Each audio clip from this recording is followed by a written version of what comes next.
So mostly everybody has a competitive side inside themselves. We have that adrenaline to want to complete something.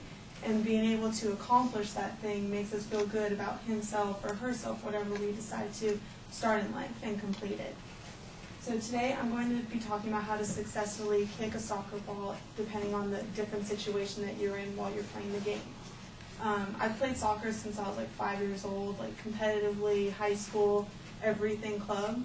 So being taught all this stuff has helped me throughout my sporting life, and being competitive is that's me. Like, I'm just really competitive, and soccer helps me complete that stuff and improve in my abilities and be successful in how I play. So everybody thinks that soccer is just an easy sport. All you do is just kick the ball around, pass to your teammates, score a goal. But there's more stuff to it. Depending on the situation that you're in, you need to know how to kick the soccer ball when you have it. If there's a player on you, if there's a player behind you, you just need to know those different situations and the different techniques. So I'll be demonstrating 3 ways how to kick a soccer ball.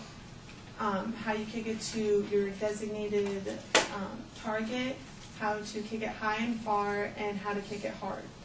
So the first one I'll be demonstrating is how you want to kick it to your desired target. So if you have your plantar foot, and that's the foot that you're non-dominating with, that's what you don't kick with. You have that next to the soccer ball, and it's right even with it. So when you have it next to it, it's even and you're not off balance while you're kicking it. You use your other foot, the dominating foot, your plantar or your kicking foot, behind it, and as you want to kick it, you want your ball, the 2 feet parallel or perpendicular to each other, so that they make this L shape. And as you come in to kick this ball, you kick it on the center of the ball, so it's nice and even, and it gets a straight, clean pass. And a second technique I want to show you is how to kick it high and far. For this one, you want your plantar foot a little bit behind the ball when it's flat and still, and then for when you want to direct it where you want it to go, you always want your pointer foot, the toe, pointing where you want it to go. So if you want it over there, it will go that direction, there, that direction, and so on and so forth. And for the dominating foot, you want to kick with your laces when you want to kick it far and high. And when you do come up to the ball, you want to like scoop it up almost so that it goes farther. So then as you have the plantar foot back, you come in and scoop the ball, and it will go far and high. And a third technique is how to kick it hard. For this one, you want the plantar foot next to the soccer ball as well as you were using the target one.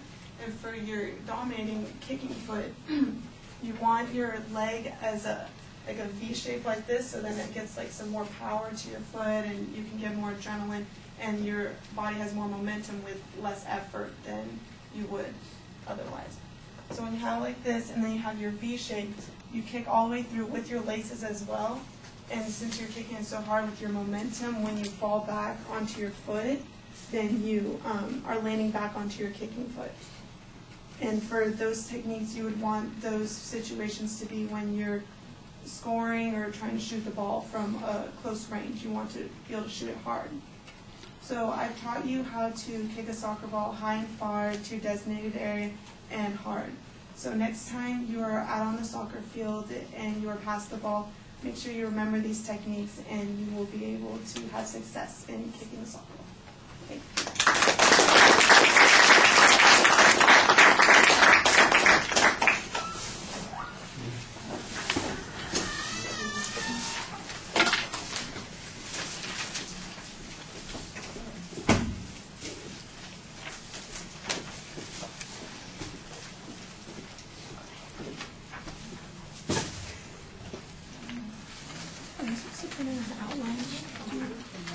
You're not graded on it, so if you don't have it, don't worry about it. But if you have one, I'd love to have it.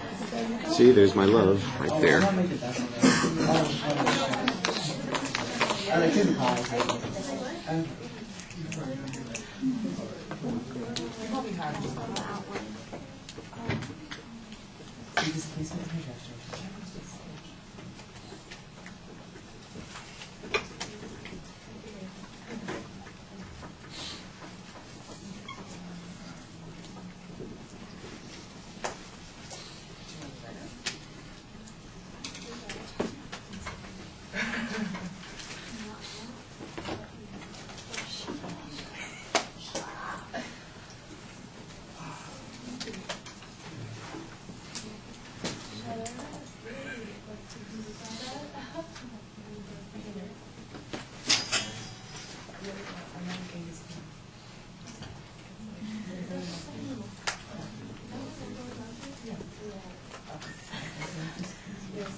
All right, there are a lot of things. Oh, sugar, I want to check my time here.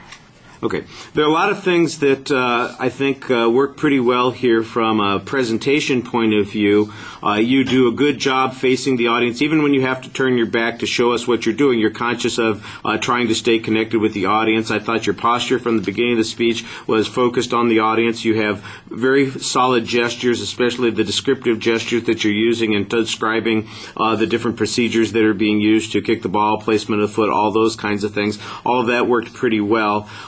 Structurally, the speech is very simple, and you follow a good pattern there.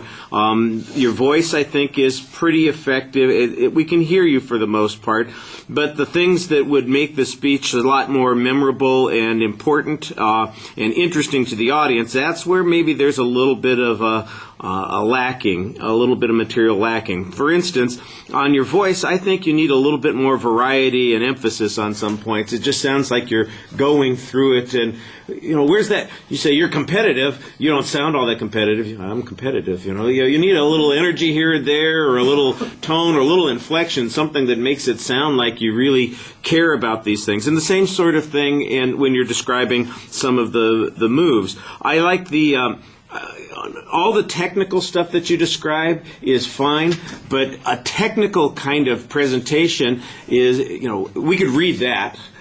You've got to make it come to life as a speech. So each one of those things that you were describing, the different techniques that you're doing, when you're talking about the context in which you're doing it, you need a story or something to go with it. Sometime when you really kick the ball hard and maybe you didn't score a goal, but you did take off a girl's head on the field or something. I don't know. It's something that makes it a little bit more entertaining and interesting. It's like watching somebody describe, how to type.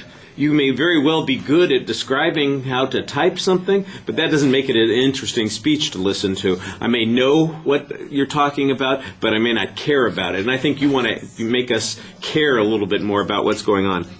Like I said, the thing that I especially like, though, in the speech is that even though you frequently are trying to, talk with the board and have the shoes behind you, you're very conscious of the audience. You're trying to make sure that you are connected with us, and the periods of time that you had to turn away were very brief, just for the moment, and then you're back to the audience. And I think that that's a good skill to have. All right. Thank you.